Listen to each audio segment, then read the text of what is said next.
नमस्कार खबरां दे इस बुलेटिन में तुहाडा स्वागत है। मैं हरमन शंकर। पहला पेश ने चोणवीआं खबरां।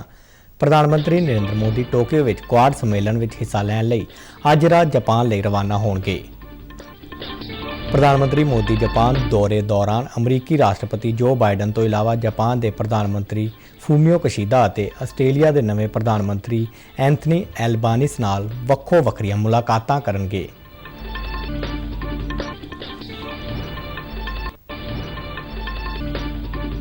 प्रधानमंत्री नरेंद्र मोदी 29 मई को आकाशवाणी तो प्रसारित होने वाले बहुचर्चित प्रोग्राम मन की बात तहत लोकां नाल विचार साझे करनगे।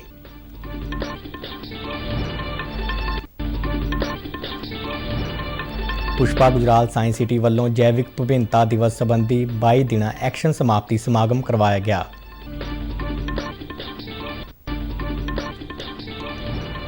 पंजाब के ਵੱਖ-ਵੱਖ वर्गां के लोगों ने केंद्र सरकार वालों पैट्रोल और डीजल ते एक्साइज ड्यूटी विच कटौती मगरों कीमतां विच आई कमी की भरपूर शलाघा की। उज्जवला लाभार्थियों ने सिलेंडर ते 200 रुपए सबसिडी मिलन ते खुशी जाहिर की। मुख्यमंत्री भगवंत मान के हुक्मां ते पंजाब ने 30 लाख एकड़ रकबा झोने की सीधी बिजाई हेठ लियाउण दा टीचा मिथ्या।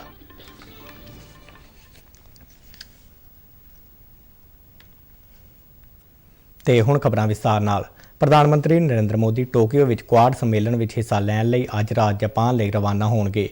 ਉਹ जापान के प्रधानमंत्री फूमियो किशिदा के सੱਦੇ ते 2 दिना जापान दौरे ते जा रहे ने।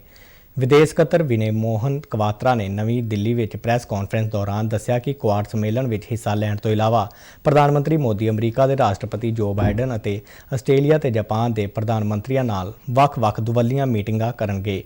और जापान के सनअत जगत और भारतीय भाईचारे नाल मुलाकात भी करनगे। क्वात्रा ने दस्सिया कि क्वाड सहयोग समान मुल्लां और लोकतंत्र के सिद्धांतां, अंतरराष्ट्रीय कानून और नियम ते आधारित अंतरराष्ट्रीय व्यवस्था प्रति वचनबद्धता के नाल मुक्त और समावेशी हिंद प्रशांत खेत्र के दृष्टिकोण ते आधारित है।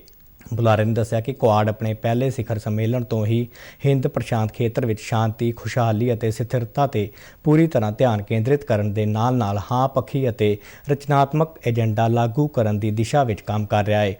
उन्होंने दस्सिया कि महत्वपूर्ण और उभरती टैक्नोलॉजी, जैव टैक्नोलॉजी, सैमीकंडक्टर सप्लाई कड़ी, वन सुवनता और महत्वपूर्ण साइबर बुनियादी ढांचे की सुरक्षा क्वाड के सहयोग उपावां के होर महत्वपूर्ण तरजीही खेत्र ने। इन्हां तो इलावा कोविड तो बाद आर्थिक प्रबंधन और सेहत खेत्र बुनियादी ढांचा भी होर महत्वपूर्ण हिस्से ने। International law and rules-based international order as also a vision for a free, open and inclusive Indo-Pacific.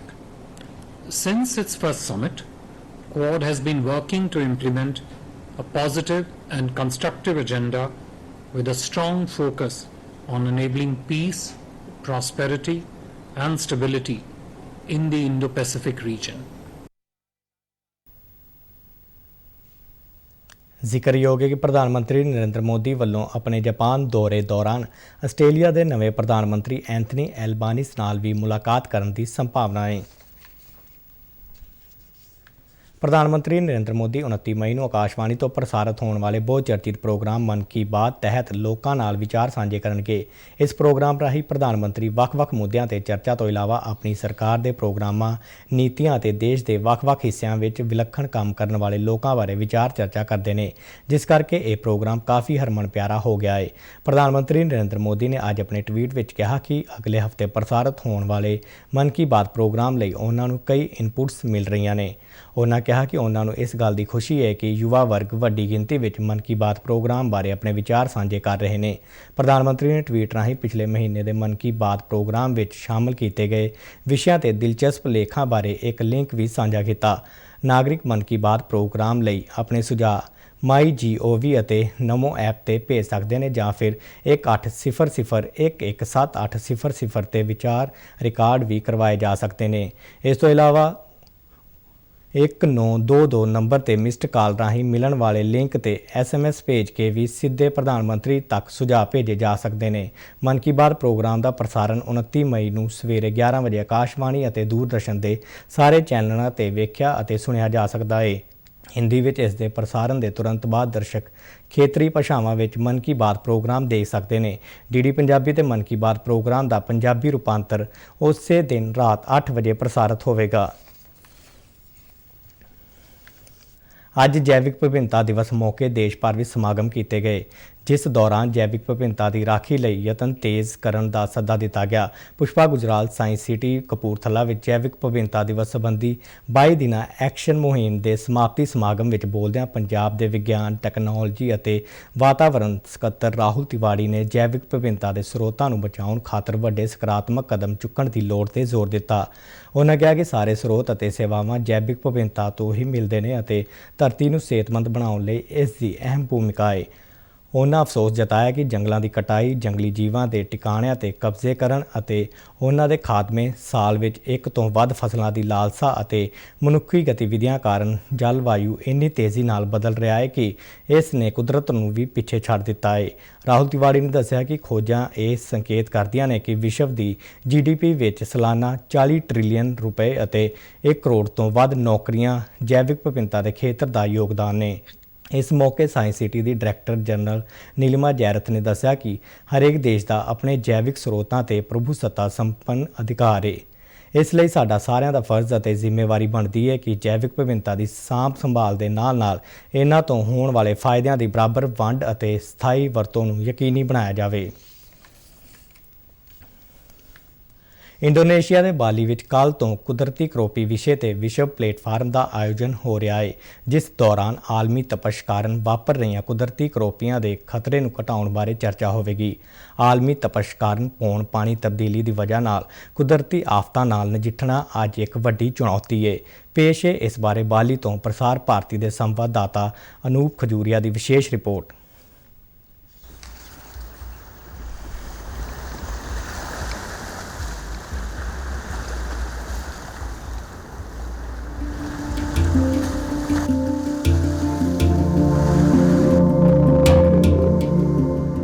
Indonesia ਦੇ ਮਸ਼ਹੂਰ ਟਾਪੂ ਬਾਲੀ ਦੇ ਭਾਰਤ ਨਾਲ ਬੜੇ ਪੁਰਾਣੇ ਤਾਂ ਗਹਿਰੇ ਰਿਸ਼ਤੇ ਹਨ।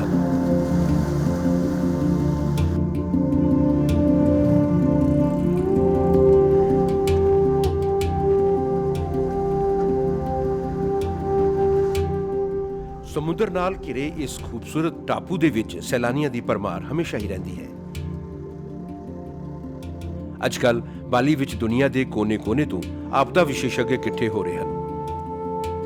ਦੁਨੀਆ ਦੇ ਅੱਗੇ ਆਪਦਾ ਸੰਕਟ ਘਟਾਉਣ ਨੂੰ ਇੱਥੇ 7ਵਾਂ global platform for disaster risk reduction ਦਾ ਆਯੋਜਨ ਕੀਤਾ ਜਾ ਰਿਹਾ ਹੈ।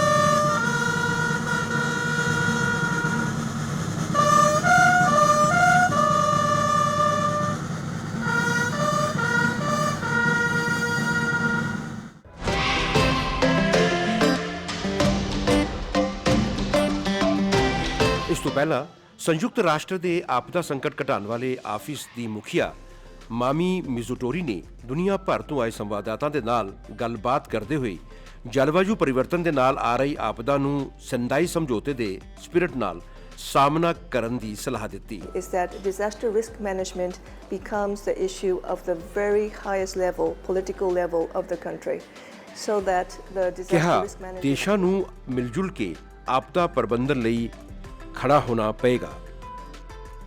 ਇਸ 7ਵੇਂ ਗਲੋਬਲ ਪਲੇਟਫਾਰਮ ਦੇ ਵਿੱਚ ਭਾਰਤ ਦੇ ਵਿਸ਼ੇਸ਼ੱਗ ਵੀ ਸ਼ਾਮਿਲ ਹੋ ਰਹੇ ਹਨ। ਦੇਸ਼ ਦੇ ਵਿੱਚ ਆ ਰਹੀ ਆਪਦਾ ਸੰਕਟ ਨੂੰ ਇਸ ਪਲੇਟਫਾਰਮ ਰਾਹੀਂ ਬਾਕੀ ਰਾਸ਼ਟਰਾਂ ਨਾਲ ਵੀ ਸਾਂਝਾ ਕਰਨ। 6 ਦਿਨ ਚੱਲਣ ਵਾਲੇ ਇਸ ਗਲੋਬਲ ਪਲੇਟਫਾਰਮ ਦੇ ਵਿੱਚ ਕਈ ਸੈਸ਼ਨ ਰਾਹੀਂ ਆਪਦਾ ਘਟਾਉਣ ਲਈ ਦੁਨੀਆ ਦੇ ਵੱਖਰੇ-ਵੱਖਰੇ ਖਿੱਤਿਆਂ ਵਿੱਚ ਕੀਤੇ ਜਾ ਰਹੇ ਯਤਨਾਂ ਪਰ ਚਰਚਾ ਕੀਤੀ ਜਾਏਗੀ। ਅਨੂਪ ਖਜੂਰੀਆ, ਬਾਲੀ, ਇੰਡੋਨੇਸ਼ੀਆ। ਪੰਜਾਬ ਦੇ ਵੱਖ-ਵੱਖ ਹਿੱਸਿਆਂ ਤੋਂ ਪੈਟਰੋਲ ਅਤੇ ਡੀਜ਼ਲ ਤੇ ਐਕਸਾਈਜ਼ ਡਿਊਟੀ ਵਿੱਚ ਕਟੌਤੀ ਮਗਰੋਂ ਘਟੀਆਂ ਕੀਮਤਾਂ ਬਾਰੇ ਲਗਾਤਾਰ ਲੋਕਾਂ ਦੀਆਂ ਪ੍ਰਤੀਕਿਰਿਆਵਾਂ ਮਿਲ ਰਹੀਆਂ ਨੇ। ਮੋਗਾ ਜ਼ਿਲ੍ਹੇ ਦੇ ਲੋਕਾਂ ਨੇ ਵੀ ਕੇਂਦਰ ਦੇ ਇਸ ਫੈਸਲੇ ਤੇ ਖੁਸ਼ੀ ਜ਼ਾਹਰ ਕਰਦਿਆਂ ਸਰਕਾਰ ਦਾ ਧੰਨਵਾਦ ਕੀਤਾ। ਸੈਂਟਰ ਗਵਰਨਮੈਂਟ ਨੇ ਕੀਮਤਾਂ ਘਟਾਈਆਂ ਤੇਲ ਦੀਆਂ, ਉਸ ਦਾ ਸਵਾਗਤ ਕਰਦੇ ਹਾਂ। ਔਰ ਨਾਲ ਹੀ ਅਸੀਂ ਪੰਜਾਬ ਸਰਕਾਰ ਤੋਂ ਵੀ ਇਹ ਮੰਗ ਕਰਦੇ ਹਾਂ, ਕਿਉਂਕਿ ਕਿਸਾਨ ਜਿਹੜਾ ਬਹੁਤ ਹੀ ਆਰਥਿਕ ਪੱਖੋਂ ਤੰਗ ਹੋ ਚੁੱਕਿਆ ਹੈ, ਕਿਉਂਕਿ ਜਿਹੜਾ ਕਣਕ ਦਾ ਝਾੜ ਸੀ ਘੱਟੋ ਘੱਟ 15-15 ਹਜ਼ਾਰ ਰੁਪਏ ਦੀ ਕਣਕ ਜਿਹੜੀ ਹੈ ਇੱਕ ਕਿੱਲੇ ਦੇ ਵਿੱਚੋਂ ਘਟੀ ਹੈ ਔਰ ਬਹੁਤ ਵੱਡੀ ਮਾਰ ਪਈ ਹੈ ਕਿਸਾਨ ਨੂੰ। ਔਰ ਅਸੀਂ ਪੰਜਾਬ ਸਰਕਾਰ ਤੋਂ ਮੰਗ ਕਰਦੇ ਕਿ ਉਹ ਵੀ ਰੇਟ ਦੇ ਵਿੱਚ ਜਿਹੜੀ ਡੀਜ਼ਲ ਦੇ ਰੇਟਾਂ ਦੇ ਵਿੱਚ ਕਮੀ ਕਰੇ ਔਰ ਤਾਂ ਕਿ ਕਿਸਾਨ ਨੂੰ ਕੁਝ ਰਾਹਤ ਮਿਲ ਸਕੇ। ਬਹੁਤ ਵਧੀਆ ਕੀਤਾ ਜੀ, ਕੇਂਦਰ ਸਰਕਾਰ ਨੇ ਘਟਾਤਾ ਜੀ। ਇਹ ਪੰਜਾਬ ਸਰਕਾਰ ਨੂੰ ਵੀ ਬੇਨਤੀ ਕਰਦੇ ਉਹ ਵੀ ਘਟਾਵੇ ਜੀ ਤੇ ਕਿਸਾਨਾਂ ਦਾ ਕੁਝ ਹੋ ਸਕੇ ਜੀ। ਕਿਸਾਨਾਂ ਨੂੰ ਕਿੰਨਾ ਫਾਇਦਾ ਹੋਊਗਾ ਇਹਦਾ? ਬਾਹਲਾ ਫਾਇਦਾ ਹੋਊਗਾ ਜੀ, ਜੇ 10 ਰੁਪਏ ਘਟਿਆ ਜੇ ਇਹ ਵੀ ਘਟਾਣ ਜੀ, ਬਾਹਲਾ ਫਾਇਦਾ ਹੋਊਗਾ ਜੀ। ਪੈਟਰੋਲ ਡੀਜ਼ਲ ਸਸਤਾ ਤਾਂ ਹੋ ਗਿਆ ਜੀ, ਪਰ ਸਾਡੇ ਗਰੀਬਾਂ ਦੀ ਪਹੁੰਚ ਤੋਂ ਬਾਹਰ ਆ। ਅਸੀਂ ਚਾਹੁੰਦੇ ਹਾਂ ਕਿ ਪੰਜਾਬ ਸਰਕਾਰ ਜਿਹੜੀ ਵੀ ਆ ਇਹ ਤੇਲ ਨੂੰ ਹੋਰ ਸਸਤਾ ਕਰੇ। ਵਧੀਆ ਗੱਲ ਆ, ਹੋਰ ਸਸਤਾ ਹੋਣਾ ਚਾਹੀਦਾ। ਪੰਜਾਬ ਸਰਕਾਰ ਨੂੰ ਗੁਜ਼ਾਰਿਸ਼ ਸਾਡੀ ਵੀ ਇਹ ਤੋਂ ਜਿੰਨਾ ਹੋ ਸਕੇ ਉਹ ਤੋਂ ਵੱਧ ਹੋਣਾ ਚਾਹੀਦਾ ਸਸਤਾ। ਕੋਈ ਬਜਟ 'ਚ ਫਰਕ ਪਿਆ? ਪਊਗਾ ਜੀ ਬਜਟ ਦਾ ਫਰਕ ਤਾਂ, ਫਿਰ ਤੇਲ ਸਸਤਾ ਹੋਊਗਾ ਤਾਂ। ਕੇਂਦਰ ਸਰਕਾਰ ਨੇ ਜੋ ਪੈਟਰੋਲ ਤੇ ਡੀਜ਼ਲ ਦੇ ਦਾਮ ਘਟਾਏ ਆ, ਇਹਦੇ ਨਾਲ ਲੋਕਾਂ ਨੂੰ ਰਾਹਤ ਤਾਂ ਮਿਲੀ ਹੈ, ਪਰ ਹਜੇ ਵੀ ਜੋ ਪੈਟਰੋਲ ਤੇ ਡੀਜ਼ਲ ਦਾ ਰੇਟ ਹੈ ਗਰੀਬ ਲੋਕਾਂ ਦੀ ਪਹੁੰਚ ਤੋਂ ਬਾਹਰ ਹੈ। ਅਸੀਂ ਗੁਜ਼ਾਰਿਸ਼ ਕਰਦੇ ਹਾਂ ਕਿ ਪੰਜਾਬ ਸਰਕਾਰ ਨੂੰ ਵੀ ਥੋੜ੍ਹਾ ਜਿਹਾ ਇਹਦੇ ਵੱਲ ਧਿਆਨ ਦੇਣਾ ਚਾਹੀਦਾ। ਫਾਇਦਾ ਕੁਛ ਤਾਂ ਰਾਹਤ ਮਿਲੂਗੀ ਜੀ, ਜਿਹੜਾ ਆਮ ਆਦਮੀ ਨੂੰ ਜਿਵੇਂ ਜਿਹਦਾ ਬਜਟ ਘੱਟ ਆ ਉਹਦੇ ਨਾਲੋਂ ਕੁਛ ਤਾਂ ਅੱਗੇ ਨਾਲੋਂ ਫਰਕ ਪਊਗਾ। ਇਹ ਚਾਹੀਦਾ ਜਿਵੇਂ ਪੰਜਾਬ ਸਰਕਾਰ ਵੀ ਘਟਾਵੇ ਕੁਛ ਨਾ ਕੁਛ। ਬਹੁਤ ਜ਼ਿਆਦਾ ਧੰਨਵਾਦ ਸਰਕਾਰ ਕੇਂਦਰ ਦਾ, ਜਿਹੜਾ ਵੀ ਬਹੁਤ ਜ਼ਿਆਦਾ ਰੇਟ 8-9 ਰੁਪਏ ਰੇਟ ਘਟਾਤਾ ਇਹਨਾਂ ਨੇ ਵੀ ਹੁਣ 97 ਰੁਪਏ 2 ਪੈਸੇ ਹੋ ਗਿਆ। ਇੱਥੇ 105 ਦੀ ਆਵੜੀ ਸੀ ਗੱਲ, ਕਿੰਨਾ ਫਰਕ ਪੈ ਗਿਆ ਜੀ। ਹਰੇਕ ਨੂੰ ਮਹਿੰਗਾਈ ਦਾ ਥੋੜਾ ਫਰਕ ਪੈ ਜਾਵੇ ਤਾਂ ਚੰਗਾ ਹੀ ਹੈ। ਕੇਂਦਰ ਸਰਕਾਰ ਜੇ ਕੁਛ ਕਰੇ, ਹੁਣ ਸਿਲੰਡਰ ਦਾ ਰੇਟ ਜੇ ਘਟਾਇਆ ਜਾਵੇ ਉਹ ਵੀ ਚੰਗਾ। ਹੁਣ 1025 ਹੈ, ਹੁਣ 200 ਰੁਪਏ ਕਹਿੰਦੇ ਸਬਸਿਡੀ ਵਾਲੇ 'ਚ ਘਟਾਇਆ ਗਿਆ ਇਹਨਾਂ ਨੇ। ਜੇ ਉਹ ਦੂਸਰਾ ਵੀ ਘਟਾਇਆ ਜਾਵੇ ਰੈਗੂਲਰ ਵਾਲਾ ਸਿਲੰਡਰ, ਉਹ ਵੀ ਬਹੁਤ ਫਰਕ ਪੈ ਗਿਆ। ਕੇਂਦਰ ਸਰਕਾਰ ਵੱਲੋਂ ਪੈਟਰੋਲ ਅਤੇ ਡੀਜ਼ਲ ਤੇ ਆਬਕਾਰੀ ਡਿਊਟੀ ਵਿੱਚ ਕਟੌਤੀ ਕਰਨ ਤੇ ਆਮ ਲੋਕਾਂ ਨੂੰ ਅਸਲ ਵਿੱਚ ਰਾਹਤ ਮਿਲੀ ਹੈ। ਜਲੰਧਰ ਵਿੱਚ ਦੂਰਦਰਸ਼ਨ ਨੁਮਾਇੰਦੇ ਨਾਲ ਗੱਲਬਾਤ ਕਰਦਿਆਂ ਲੋਕਾਂ ਨੇ ਕੇਂਦਰ ਸਰਕਾਰ ਦੇ ਇਸ ਫੈਸਲੇ ਤੇ ਤਸੱਲੀ ਪ੍ਰਗਟ ਕੀਤੀ ਅਤੇ ਹੋਰਨਾਂ ਵਸਤਾਂ ਦੀਆਂ ਕੀਮਤਾਂ ਵਿੱਚ ਵੀ ਕਮੀ ਹੋਣ ਦੀ ਉਮੀਦ ਜਤਾਈ। ਇਹਦੇ ਪਹਿਲੇ ਕੇਂਦਰ ਸਰਕਾਰ ਦਾ ਬਹੁਤ ਧੰਨਵਾਦੀ ਕਰਾਂਗਾ, ਜਿਨ੍ਹਾਂ ਨੇ ਅੱਜ ਇਹ ਲਿੱਤਾ ਹੈ ਡਿਸੀਜਨ ਲਿੱਤਾ ਹੈ ਕਿ ਜਿਹਦੇ ਵਿੱਚ ਪੈਟਰੋਲ ਉਹਨਾਂ ਨੇ 9 ਰੁਪਏ ਦੇ ਕਰੀਬ ਤੇ ਡੀਜ਼ਲ 7 ਰੁਪਏ ਦੇ ਕਰੀਬ ਡਾਊਨ ਕੀਤਾ। ਮਹਿੰਗਾਈ ਅੱਗੇ ਹੀ ਬਹੁਤ ਜ਼ਿਆਦਾ ਹੋ ਚੁੱਕੀ ਸੀ, ਤਾਂ ਹੁਣ ਮੇਰੇ ਹਿਸਾਬ ਨਾਲ ਡੀਜ਼ਲ ਘਟਣ ਨਾਲ ਹੋਰ ਵੀ ਲੋਕਾਂ ਨੂੰ ਰਾਹਤ ਮਿਲੂਗੀ। ਭਾਈ ਬਹੁਤ ਵਧੀਆ ਨਾ ਘਟੇ, ਨਾਲੇ ਵਧੀਆ ਨਾਲੇ ਮਹਿੰਗਾਈ ਘਟ ਜੂਗੀ। ਪੈਟਰੋਲ ਦੇ ਸਿਰ ਤੇ ਗੱਡੀ ਚੱਲਣ ਸਾਰਿਆਂ ਦੀ ਅੱਜ ਕੱਲ੍ਹ ਤੇ ਮਿੰਟ ਬਾਅਦ ਮਿੰਟ ਦਾ ਪੈਟਰੋਲ ਮਹਿੰਗਾ ਹੋ ਜਾਂਦਾ, ਫਿਰ ਕਈ ਨਹੀਂ ਚਲਾਉਂਦੇ, ਕਈਆਂ ਸਾਈਕਲ ਸੁਕਲ ਲੈ ਲਈ ਅੱਜ ਕੱਲ੍ਹ। ਜੇ ਪੈਟਰੋਲ ਸਸਤਾ ਹੈਗਾ ਤਾਂ ਗੱਡੀਆਂ ਚੱਲਣਗੀਆਂ ਆਰਾਮ ਦੇ ਨਾਲ। ਹੋਰ हम जैसे ट्यूशन वगैरह जाना होता है तो उससे बहुत प्रॉब्लम होती थी पैसे वगैरह की, तो अब बहुत आसानी होगी, मतलब घर वाले दे देंगे तो बहुत अच्छा किया। देखो सर, जो अपना सेंटर गवर्नमेंट ने आज डिसीजन लिया है, बहुत ही ਵਧੀਆ डिसीजन लिया कि आम आदमी ਨੂੰ ਔਰ ਮਿਡਲ ਕਲਾਸ ਨੂੰ ਕਾਫੀ ਰਾਹਤ ਦੇਣ ਵਾਲਾ ਹੈ। ਔਰ ਹਰ ਤਰ੍ਹਾਂ ਦੀ ਜੋ ਇਨਫਲੇਸ਼ਨ ਰੇਟ ਪਿਛਲੇ 2-3 ਮਹੀਨੇ ਤੋਂ ਕਾਫੀ ਵੱਧ ਰਿਹਾ ਹੀ। ਈਵਨ ਆਪਣੀਆਂ ਖਾਣ ਪੀਣ ਦੀਆਂ ਸਬਜ਼ੀਆਂ ਫਰੂਟਸ ਜੋ ਬਾਹਰੋਂ ਆ ਰਹੇ, ਦੂਸਰੇ ਸਟੇਟਸ ਤੋਂ ਆ ਰਹੇ ਆ, ਮਹਿੰਗੇ ਹੋ ਰਹੇ ਹੀ ਔਰ ਕਾਫੀ ਜੇਬ 'ਚ ਭਾਰ ਪੈ ਰਿਹਾ ਸੀ। ਉਸ ਚੀਜ਼ ਨੂੰ ਲੈ ਕੇ ਹੁਣ ਕਾਫੀ ਪਹਿਲੇ ਨਾਲ ਰਾਹਤ ਮਿਲੇਗੀ। ਹੁਸ਼ਿਆਰਪੁਰ ਜ਼ਿਲ੍ਹੇ 'ਚ ਗਰਦੀਵਾਲਾ ਦੇ ਪਿੰਡ ਬਹਿਰਮਪੁਰ ਖਿਆਲਾਂ ਵਿੱਚ ਬੋਰਵੈਲ ਵਿੱਚ ਡਿੱਗੇ ਬੱਚੇ ਨੂੰ ਬਚਾਇਆ ਨਹੀਂ ਜਾ ਸਕਿਆ। ਲੰਬੇ ਚੱਲੇ ਆਪਰੇਸ਼ਨ ਤੋਂ ਬਾਅਦ ਐਨਡੀਆਰਐਫ ਦੇ ਯਤਨਾਂ ਸਦਕਾ ਬੱਚੇ ਨੂੰ ਬੋਰਵੈਲ 'ਚੋਂ ਕੱਢਿਆ ਗਿਆ, ਪਰ ਉਸ ਦੀ ਪਹਿਲੋਂ ਹੀ ਮੌਤ ਹੋ ਚੁੱਕੀ ਸੀ। ਪ੍ਰਵਾਸੀ ਮਜ਼ਦੂਰ ਦਾ 6 ਸਾਲਾਂ ਦਾ ਬੱਚਾ ਅੱਜ ਸਵੇਰੇ ਖੇਤ ਵਿੱਚ ਖੁੱਲ੍ਹੇ ਪਏ ਬੋਰਵੈਲ ਵਿੱਚ ਡਿੱਗ ਪਿਆ, ਜਿਸ ਤੋਂ ਬਾਅਦ ਇਲਾਕੇ ਦੇ ਲੋਕਾਂ, ਸਿਵਲ ਅਤੇ ਪੁਲਿਸ ਪ੍ਰਸ਼ਾਸਨ ਤੇ ਐਨਡੀਆਰਐਫ ਦੀ ਮਦਦ ਨਾਲ ਉਸ ਨੂੰ ਬਾਹਰ ਕੱਢਣ ਦੀ ਮੁਹਿੰਮ ਸ਼ੁਰੂ ਕੀਤੀ ਗਈ। ਇਹ ਬੱਚਾ 300 ਫੁੱਟ ਗਹਿਰੇ ਬੋਰਵੈਲ ਵਿੱਚ 100 ਫੁੱਟ ਤੇ ਫਸਿਆ ਹੋਇਆ ਸੀ। ਬੱਚੇ ਦੀ ਮੌਤ ਦੀ ਖਬਰ ਸੁਣਦਿਆਂ ਇਲਾਕੇ ਵਿੱਚ ਸੋਗ ਫੈਲ ਗਿਆ। ਪੰਜਾਬ ਦੇ ਮੁੱਖ ਮੰਤਰੀ ਭਗਵੰਤ ਮਾਨ ਦੇ ਦਿਸ਼ਾ ਨਿਰਦੇਸ਼ਾਂ ਤੇ ਸੂਬੇ ਵਿੱਚ ਖੇਤੀਬਾੜੀ ਵਿਭਾਗ ਵੱਲੋਂ ਮੌਜੂਦਾ ਸਾਉਣੀ ਸੀਜ਼ਨ ਦੌਰਾਨ ਝੋਨੇ ਦੀ ਸਿੱਧੀ ਬਿਜਾਈ DSR ਹੇਠ ਰਕਬਾ ਪਿਛਲੇ ਸਾਲ ਦੇ ਮੁਕਾਬਲੇ ਦੁੱਗਣਾ ਕਰਦੇ ਹੋਏ 30 ਲੱਖ ਏਕੜ ਯਾਨੀ 12 ਲੱਖ ਹੈਕਟੇਅਰ ਕਰਨ ਦਾ ਟੀਚਾ ਮਿੱਥਿਆ ਹੈ। DRS ਤਕਨੀਕ ਰਾਹੀਂ ਝੋਨੇ ਦੀ ਬਿਜਾਈ ਦਾ ਉਦੇਸ਼ ਨਵੀਂ ਤਕਨੀਕ ਰਾਹੀਂ ਧਰਤੀ ਹੇਠਲੇ ਪਾਣੀ ਅਤੇ ਵਾਤਾਵਰਣ ਵਰਗੇ ਬਹੁਮੁੱਲੇ ਕੁਦਰਤੀ ਸਰੋਤਾਂ ਨੂੰ ਬਚਾਉਣਾ ਹੈ। ਮੁੱਖ ਮੰਤਰੀ ਭਗਵੰਤ ਮਾਨ ਜਿਨ੍ਹਾਂ ਕੋਲ ਖੇਤੀਬਾੜੀ ਮਹਿਕਮਾ ਵੀ ਹੈ, ਉਹਨਾਂ ਨੇ ਵਿਭਾਗ ਨੂੰ ਹਦਾਇਤ ਕੀਤੀ ਹੈ ਕਿ ਇਸ ਵਿਧੀ ਰਾਹੀਂ ਬਿਜਾਈ ਦੇ ਟੀਚੇ ਨੂੰ ਹਾਸਲ ਕਰਨ ਤੇ ਪੂਰਨ ਤੌਰ ਤੇ ਯਤਨ ਕੀਤੇ ਜਾਣ। ਮਾਹਰਾਂ ਅਨੁਸਾਰ ਝੋਨੇ ਦੀ ਸਿੱਧੀ ਬਿਜਾਈ ਨਾਲ ਜ਼ਮੀਨ ਵਿੱਚ ਪਾਣੀ ਦੇ ਰਿਸਣ ਦੇ ਨਾਲ ਸੁਧਾਰ ਕਰਨ ਦੇ ਨਾਲ ਖਰਚਾ ਵੀ ਘੱਟ ਹੁੰਦਾ ਹੈ ਅਤੇ ਮਿੱਟੀ ਦੀ ਸਿਹਤ ਵਿੱਚ ਵੀ ਸੁਧਾਰ ਆਉਂਦਾ ਹੈ।